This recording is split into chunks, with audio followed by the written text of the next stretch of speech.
Hi, this is Deborah from dinglefoot.com, and this week I'm going to show you how to make a very simple pinwheel. And you can make them large like this one for scrapbooks, but I'm going to show you a very small one today. This one happens to be 5 inches, and here's a little bit smaller one. This is 3 inches, and this one is just 2 inches. In order to make one, you're going to need a perfect square. This one I made 2.5 inches by 2.5 inches, so I need that for my pinwheel, and I'm going to go ahead and make a card also. So I have my card base. I have this little decorative strip of paper that I punched with a Fisker's punch. Punched a nice little border on it. I have a brad for the middle of my pinwheel, and I also have some spiced marmalade, Ranger Distress ink, and an ink foam tool, and a small piece of chenille to put for the little stick on my pinwheel. And besides that, I'll need an X-Acto knife, a little paper piercer to make the hole in the middle to put my brad through, and some adhesive, and you will also need a ruler and a pencil. So let's go ahead and get started and see what we can come up with. To make our pinwheel, we're going to turn our square over to the wrong side. This will actually be the inside part that you can see here that's white. And what we need to do is find where the center is, and you can simply take your ruler and just measure from corner to corner and just draw a very light pencil line. So I'm going to go ahead and do that. And I need to do the same thing on the other side. So just turn it around. Put my ruler in the corners here and draw another really light pencil line. See if I can get that straight there.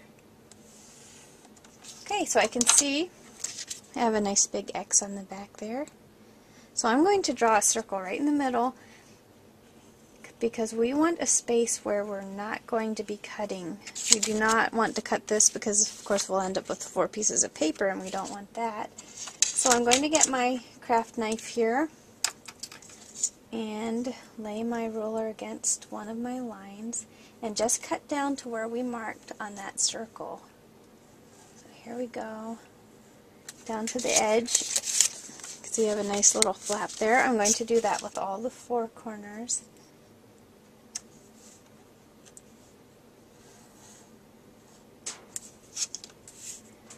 Here's my 3rd one.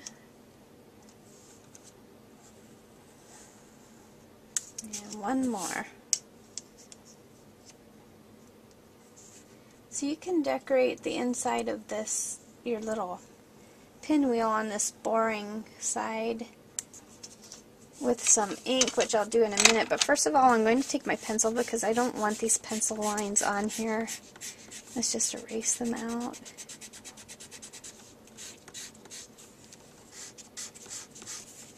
Okay.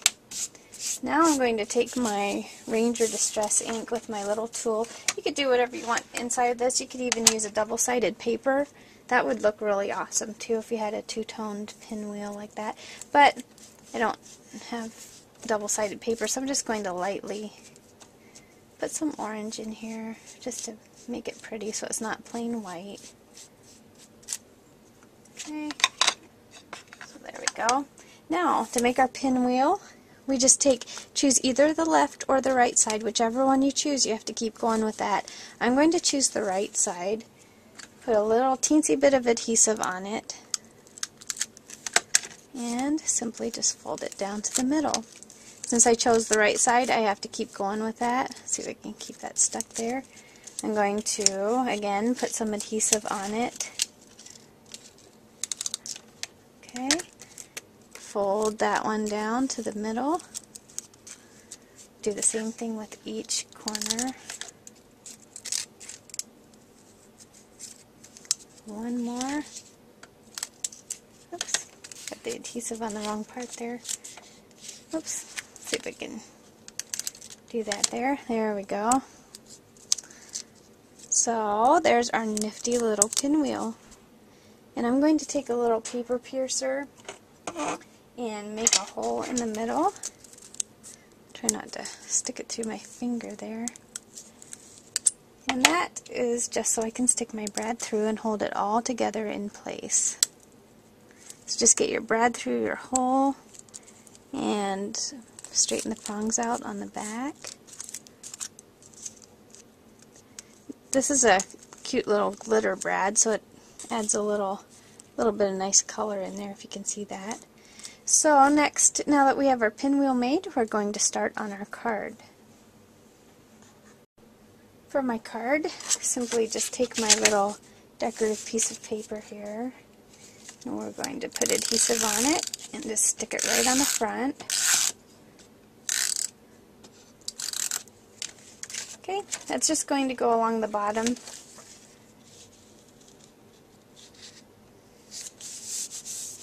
And next, my chenille. This you'll have to use some kind of wet glue to hold it down, and probably you're going to have to let it sit for a little while to dry. I'm just going to use my tacky glue here,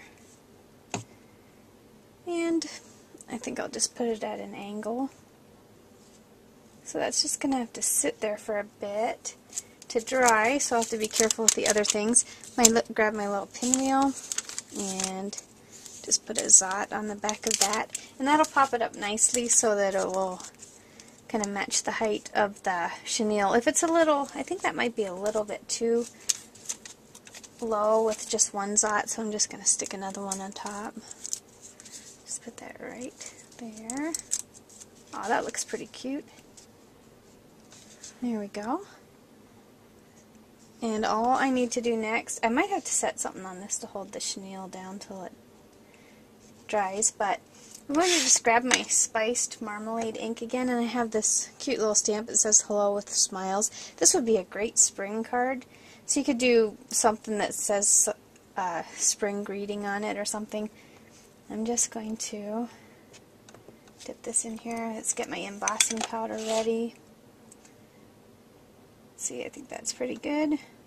Stamp it sideways there. Just get my embossing powder on it right away. Dump off the rest. And I just have to use my heat tool here for a second, and I'll be right back. There we go. My card is all made. You can see my little greeting there in gold. And that's just a simple little trick you can do to add some dimension. Just make a little pinwheel, and you have a great card in just a few minutes. Thanks so much for watching.